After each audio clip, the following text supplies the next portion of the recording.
let's begin. So, I was born in Delhi in certain year, and like many people, I went to engineering undergrad. Now, during engineering, I love this topic of physics. Physics really caught my attention. Well, then, as I graduated, I got a job out of the United States. Then I got, I did my logistics, supply chain technology. Supply chain technology? Yeah, so I worked at a company that did supply chain technology. And then, oh,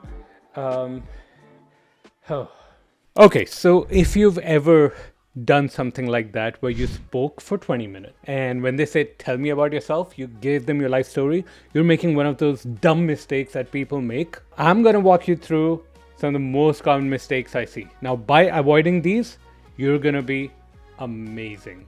Okay, you're just going to transcend to a next level of interviewing. So stay tuned for more.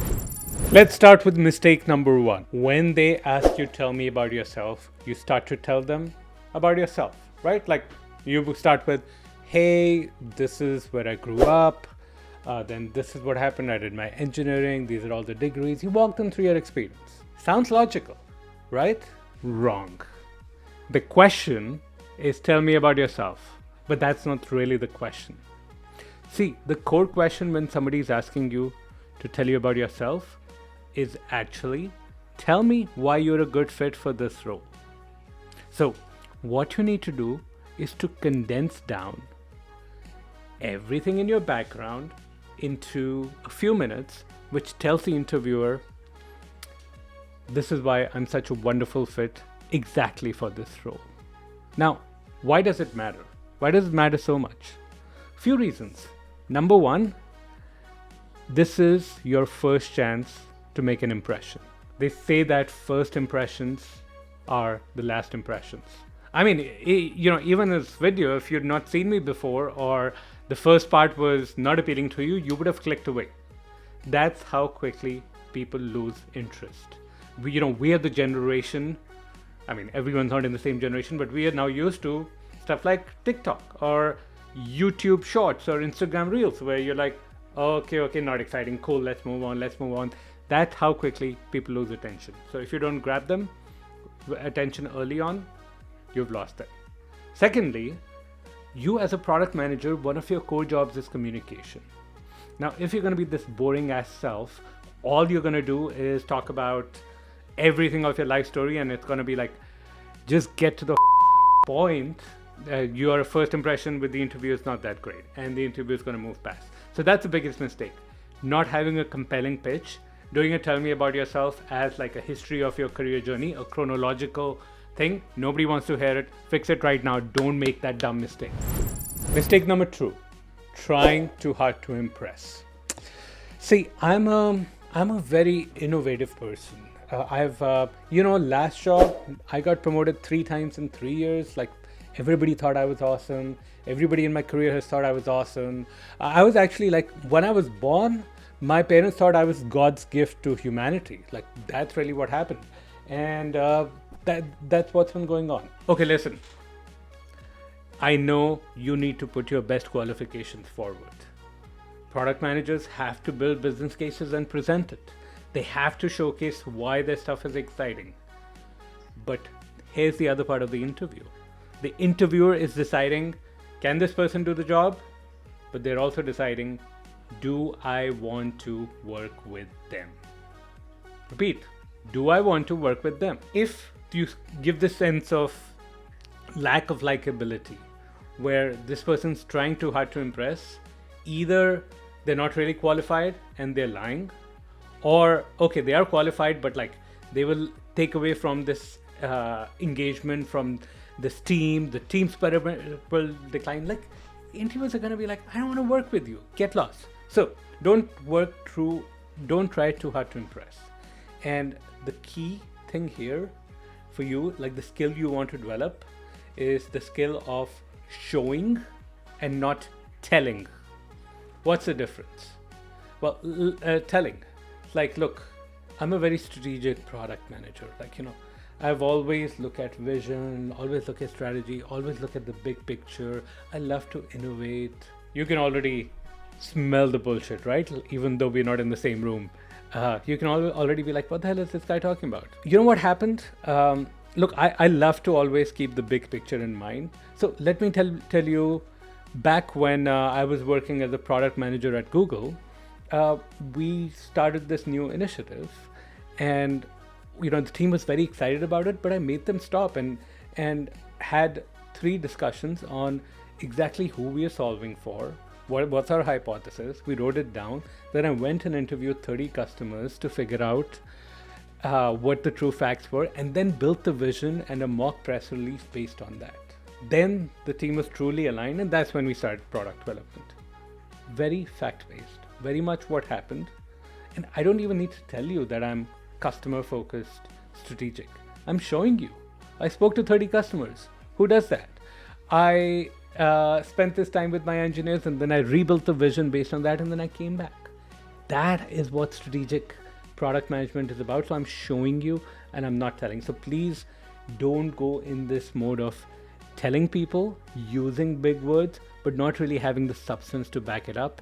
You will either come across as too needy, or nobody will want to work with you.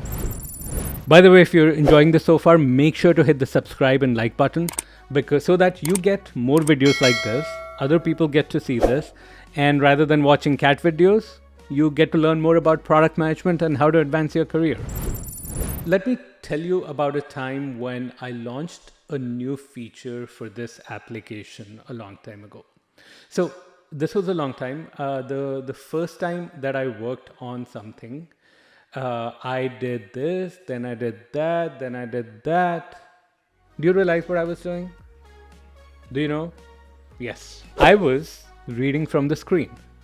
Now, this is so interesting because one of the things we teach in intentional job search is we teach people how to write really amazing stories that showcase the best work you have done and make you come across as a really good fit for the kind of roles that you're applying to.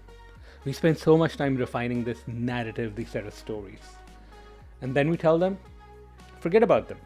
You don't need to look at them. Why? Why would we do that? Well, because reading from the screen, even if it's a remote interview, makes you lose eye contact, makes you lose any sort of connection with the interviewer. And at the end of the day, you come across someone who's done a bunch of things but can't even remember those. And your delivery is flat. You come across as extremely unlikable and uncharacteristic, unlikable and uncharismatic. That's what you come across. Now, what that means is think of your perception. Your perception is someone who can't really relate to people in meetings. They need to only rely on some written narratives, written approaches, and that's the only way they'll be able to communicate. And again, not really well qualified for the job. So instead, what we advocate is you beforehand, you just know that story in all its detail without the goal of repeating it.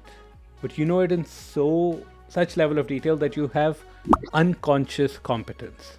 Like I can ask you about that at any point in time, and you can just talk about it freely. You're just like telling me about something that happened to a friend, rather than you're trying to impress someone and you're trying to hit those 3 points. That's how you avoid that dumb mistake of reading from the screen and trying to get that perfect answer that makes you unrelatable, unlikable, and then not getting the job. Tell me about the culture of the place.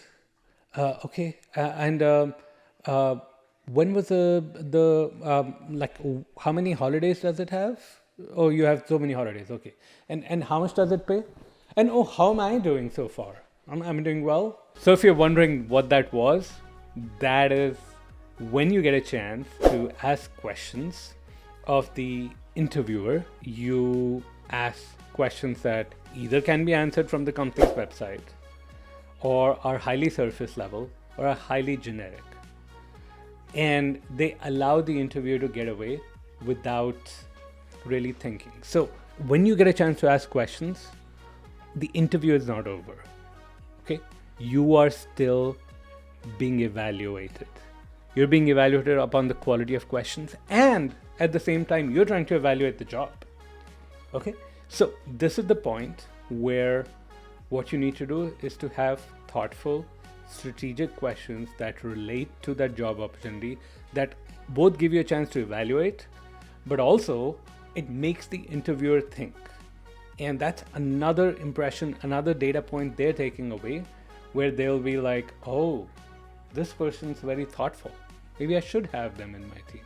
So don't ask ridiculous questions. Don't ask simple questions. Don't ask questions that just put the interviewer completely on a spot, because you're going to end the interview after this, right? So it's a last impression. So you got to make a good impression. So make sure they're good, but at the same time, they feel good about giving you these answers. The next mistake that product managers make is that they don't position themselves as a prize. So you might have heard this, that right now with the market, when I'm recording this, you apply to any decent position, you'll see there's like 500 or 1,000 other applicants. The competition's intense, which means that most product managers are saying, please take me, please accept me. The job is a prize. It is the big thing that I'm after. That's what they are projecting. Now, we have these things called mirror neurons, right? And mirror neurons, we pick up on people. We get things. We can feel what you're feeling. You're literally conveying it. You're broadcasting it to me. So when that's happening, and when you consider the job as a prize, and you don't consider you as the big prize, as someone who's totally worth it, and you don't have the attitude that they would be lucky to have me in this job, you're not going to get that job. Because that neededness, even if your answers are good, that neededness is going to creep through, shine through. This is exactly why one of the leading indicators for us of people landing their dream job is when they tell us, I'm feeling really confident. And this is not just confident because they don't know what they don't know. This is confident because they know their own worth. They own it, and they're going to come and deliver it during the interview. That is the kind of confidence that we want from you. So positioning you as the prize is the important thing. The job is not the prize. They are lucky to have you. The next thing, product managers need to understand how to interview at different levels. What you need to demonstrate as an answer to the same question for a Google L4 job that pays you about 270K, or a Google L5 job that pays you 350,000, or a Google L6 job that pays you 450 to 500,000, or an L7 job that pays you 700,000 are different. You need to understand what makes for a good answer at the particular level that you want to interview at. And look, this will depend on your interviews, it will depend on your experience, a whole bunch of things. But if you don't get feedback that is important and telling you what you need at the level at which you're interviewing, you might think you're doing a good job. And then the company's going to come and say, well, thank you for interviewing with us at the senior product manager level. I appreciate it. However, we're only going to put you in as a product manager based on your answers. Now, this is in direct contrast. I mean, I was speaking with one person from our program, Shishir, and recorded this video with him, and he interviewed for senior product manager, and they said, excellent. We're not going to give you an offer for senior product manager. We're going to give you a offer for a director level role. Wow. Now, typically, people will spend 3 years going from that senior product manager to that director level. So he cut short 3 years in his career. And that was because he knew what great answers look like at that next level. And because he knew that, he could answer like that. And even though the target level was low, the interviewers know that he was ready. He was ready to go for that director level role. And that's what they chose him as. So you should know what's the right level of interview, how you should sound when you're going at one level versus another level. So Ben, do you know the difference between a Google L4 and an L5 and an L6 interview? You don't? It's okay. You'll learn it someday. Okay. See ya. Bye. Bye. Okay. Next mistake. Most important mistake. Locking yourself into a narrow range and not being able to negotiate properly. See, one of the best things, most of the people that work with us, they make many times their investment just as part of the negotiation phase when we work with them to negotiate their salary. Everything else is just extra. Now, the biggest mistake they can make is that the recruiters trick them into certain things such that they're locked into a much narrower range. They don't have enough to play with. The mistake you can make is having the interviewer anchor you, having the company anchor you into a certain range and not being able to actually leverage everything that's available.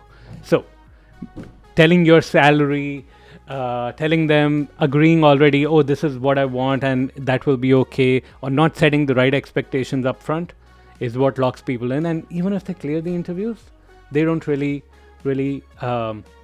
get what they ultimately wanted from that role. And that's a big miss because, look, you spent so much time and effort into it. If you didn't get the ideal role or you got it at a lower compensation, like, you're going to have to work years in your career to get to the right level. So it's just a major miss. Now, if you enjoyed this video, be sure to check this other video out that I recorded that I am sure you're going to love.